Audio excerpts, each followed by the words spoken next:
तो फाइनली आप लोगों के बीच भोजपुरी के पावर स्टार पवन सिंह की फिल्म सूर्यवंशम आप लोगों के नज़दीकी सिनेमाघरों में लग चुकी है। तो आइए इस फिल्म की कमाई के बारे में बात करेंगे। आखिर इस फिल्म में कितनी कमाई की है, क्या बम्पर कमाई की है या फ्लॉप साबित हुई है, आइए इसके बारे में बात करेंगे। वीडियो को लास्ट तक बने रहिए। चैनल पर पहली बार विजिट करेंगे तो चैनल को सब्सक्राइब कर लीजिए दोस्तों। मैं हूं रविंद्र और आप लोग देख रहे हैं रविंद्र टाइम्स।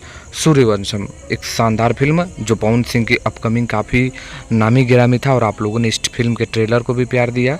फिल्म के निर्माता निशांत उज्ज्वल, लेखक और निर्देशन रजनीश मिश्रा जी की है और आज से आप लोगों के नज़दीकी सिनेमाघरों में यह फिल्म लग चुकी है। लेकिन अब आप लोगों के बीच मेन में प्रश्न है कि एक दिन की फिल्म की कमाई कितनी हुई है। हालांकि आप लोगों को बता दें कि ये जो भी रिपोर्ट है मैं आपको अपने तरीके से बता रहा हूँ, ना प्रोड्यूसर और ना ही डायरेक्टर इसको आप लोगों के बीच खुलासा किए हैं। इस फिल्म को 31 सिनेमाघरों में 26 बिहार, झारखंड, यूपी और लगभग 5-7 पे जो है गुजरात और मुंबई में की है।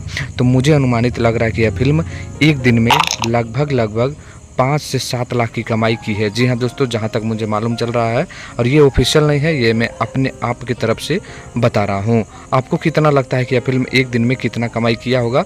आपके अनुसार नीचे कमेंट करके बताइएगा। धन्यवाद।